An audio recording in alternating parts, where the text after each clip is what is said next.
Karena saat ini memang tidak bisa kita pungkiri bahwa dari dulu kita mengenal kalau para ulama itu selalu menjadi garda terdepan dalam membela rakyat yang tertindas. Dan para ulama dulu tidak segan-segan menyuarakan kebenaran meski harus berhadapan dengan penguasa.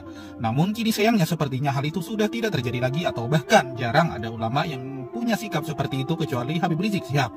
Suka tidak suka nyatanya hanya beliaulah satu-satunya ulama yang sekarang berani berbicara dan mendukung warga di Pulau Rempang yang akan digusur oleh pemerintah karena proyek oligarki.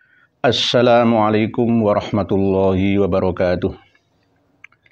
Bismillahirrahmanirrahim. Alhamdulillahilladzi an'ama alaina wa hadana ala dinil Islam. Wassalatu wassalamu ala khairil anam Muhammadin sayyidil arabi wal ajam wa ala alihi wa ashabihi nabiil ulumi wal hikam, amma ba'd. Yang sangat kami muliakan para pemirsa dan pendengar sekalian dimanapun dan kapanpun, semoga semuanya diberikan kebahagiaan oleh Allah, diberikan ketenangan, kesejahteraan, kedamaian, kesenangan, kelimpahan, keturunan, keberkahan, keselamatan di dunia sampai di akhirat untuk saat ini dan nanti. Saat masih hidup kita ini sampai setelah kita mati dan sampai kita hidup lagi di alam akhirat nanti.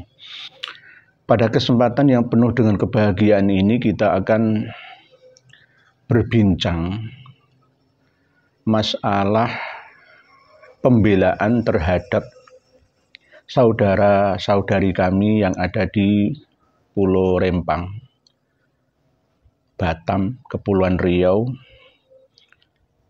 sesuai yang digaungkan oleh para muhibbin, pembela para habib, pecinta para habib, bahwa mereka mengatakan bahwa ulama dari kalangan habaib lah yang paling istiqomah membela umat, membela rakyat, membela masyarakat yang tertindas katanya. Padahal tidak seperti itu. Ya. Bahkan para muhibbin juga menuduh kepada kami yang terus sibuk mencari-cari kelemahan nasab Ba'alawi, lupa akan tujuan membela umat yang lemah. Nah, ini yang kami kritisi bahwa tidak benar atas semua ucapan atau tulisan itu. Yang benar adalah kita bersama umat yang lemah, rakyat yang tertindas, kaum yang du'afa, di mana dan kapan saja sampai ila yaumil qiyamah. Yang dikatakan ulama warasatul anbiya itu adalah penjelmaan, manifestasi dari para nabi, di mana para nabi sejak dulu itu mempunyai ciri khas lebih dekat dengan orang lemah daripada dekat dengan orang kuat, baik lemah secara ekonomi, lemah secara status sosial, lemah secara fisik. Itu ciri khas ulama yang benar-benar ulama dunia akhirat, bukan ulama su'. Lah, apakah dengan dekatnya ulama runtang-runtung dengan umara itu juga bagian daripada al-ulama warasatul anbiya? Bisa juga, misalkan PBNU, PP Muhammadiyah dekat dengan pemerintah. Tujuan utamanya juga untuk menjembatani antara kepentingan rakyat ya dengan pemerintah. Intinya seperti itu. Jadi bukan ngatok ya, bukan menghamba kepada umara, bukan, tetapi menjembatani supaya kedua komunitas ini bisa bersinergi, komunikasi dengan baik. Nah, ini tujuan daripada misi dan visi orang yang berilmu atau alim atau ulama. Nah, masalah yang terjadi di Rempang, Batam ini sudah ditangani oleh pemerintah sebagaimana sudah ditanganinya kasus NII Al Zaitun, di mana penolaknya ya Panji Gumilang Abdus Somad sudah ditangkap dan diproses di depan pengadilan. Lah, apakah kita ini mendukung pemerintah? Kita mendukung pemerintah yang berpihak kepada rakyat yang lemah. Kalau bisa, investasi yang ada di Pulau Rempang dibatalkan saja demi membela hak-hak rakyat. Toh kalau memang tetap harus diteruskan, ya harusnya tidak sampai mengusir para pewaris tanah pusaka nenek moyang mereka sendiri di sana.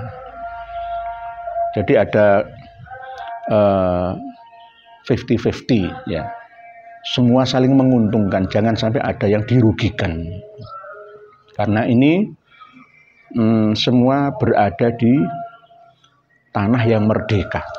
Ya. Kita semua berada di tanah air kita sendiri yang merdeka. Jangan disamakan seperti berada di tanah yang terjajah. Sejak dulu pada zaman kerajaan Demak, ya, orang-orang Demak, orang-orang Jawa sudah peduli dengan adanya alur jalur arus kepentingan secara global yang ada di Selat Malaka, termasuk di daerah sekitar Batam, di sekitar Selat Malaka, sampai ribuan nyawa orang Jawa, tentara Demak terkubur ke dalam air mati di sana demi membela tanah air Indonesia Nusantara jangan sampai dikuasai oleh kaum penjajah, baik dari kalangan Portugis, Spanyol, Perancis, Inggris, Belanda, semuanya yang ingin menjajah Nusantara, bahkan China. Kenapa dulu pada waktu pertempuran di Selat Malaka yang nyerang ke sana justru malah Kesultanan Demak Bintoro, bukan dari Kesultanan Siak, Indragiri, Aceh, dan lain sebagainya, karena mereka sudah ditundukkan oleh Portugis. Gantian karena keprihatinan Kesultanan Demak nanti kalau dibiarkan maka Nusantara ini bisa mereka kuasai. Akhirnya dikirimlah armada untuk menggembur mereka, para penjajah pendatang dari Ya'juj Ma'juj barat Eropa tersebut, sampai Adipati Yunus meninggal dunia, Raja atau Sultan Demak kedua. Para pemirsa dan pendengar sekalian rahimakumullah, kita harus dekat dengan semuanya, karena objek daripada dakwah kita itu menyasar ke semuanya, supaya fungsi ulama itu dikembalikan seperti fungsi anbiya. Jangan sampai justru sebagai orang yang ngerti malah justru membodohi orang-orang yang tidak mengerti, yang kuat menindas yang lemah, mengkapitalisasi agama dan mengkapitalisasi kekayaan alam yang ada untuk menindas sesamanya, tidak berjiwa sosialis yang agamis. Inilah kadang-kadang yang menjadi problematika kita dalam hidup berbangsa dan bernegara, antara kapitalisme dengan sosialisme dan nasionalisme.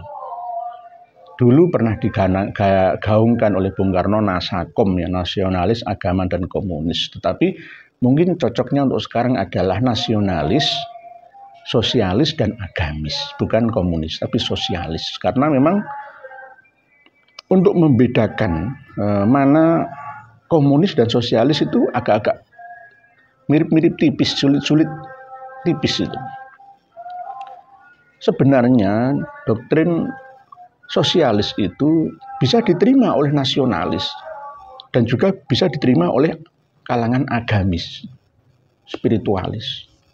Karena memang inti daripada ajaran agama adalah membela, mengangkat derajat kaum yang lemah dan menjadikan kaum yang kuat menolong kaum yang lemah, menjadikan orang kaya menolong kaum yang fakir miskin, menjadikan orang yang alim menyampaikan ilmunya, mengajak semua orang itu bisa alim, bisa mengerti dan berilmu semuanya, bukan justru malah kapitalis.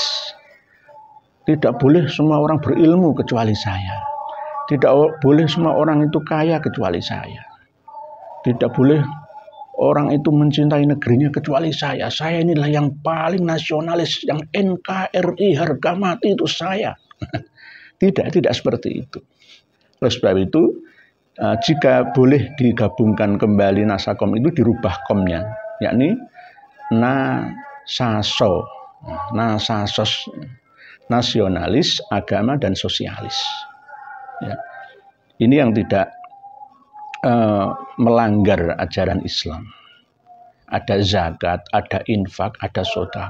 Tidak boleh kita bisa makan tidur nyenyak kenyang, sedangkan di sisi kita, di dekat rumah kita, tetangga desa kita, tetangga negara kita ini nggak kuat makan. Itu kan sudah menjadi ajaran inti daripada Islam. Dan semua umat yang berada di sekitar umat Islam itu harus merasa selamat, aman dari lisan dan juga aman dari perbuatan atau tulisan. Al-muslimu man salimal muslimuna min yadihi walisanihi. Itulah yang namanya Islam. Mungkin demikian materi singkat yang dapat saya sampaikan, bahwa kita tetap membela kebenaran. Versi siapapun kebenaran itu yang penting berkeadilan. Sama seperti kasus yang ada di Rempang, Batam, Kepulauan Riau. Pemerintah harus tanggap dan alhamdulillah sudah turun semua. Ya, jangan sampai arus bawah diadu domba. Yang berkuasa adalah kapitalis, yakni yang punya uang banyak. Bisa mengadu domba polisi dengan rakyat, bisa mengadu domba TNI dengan masyarakat, bisa mengadu domba pemerintah dengan rakyatnya sendiri. Ini jangan sampai terjadi. Allahu a'lamu bis-shawab. Akhirul kalam. Wassalamualaikum warahmatullahi wabarakatuh.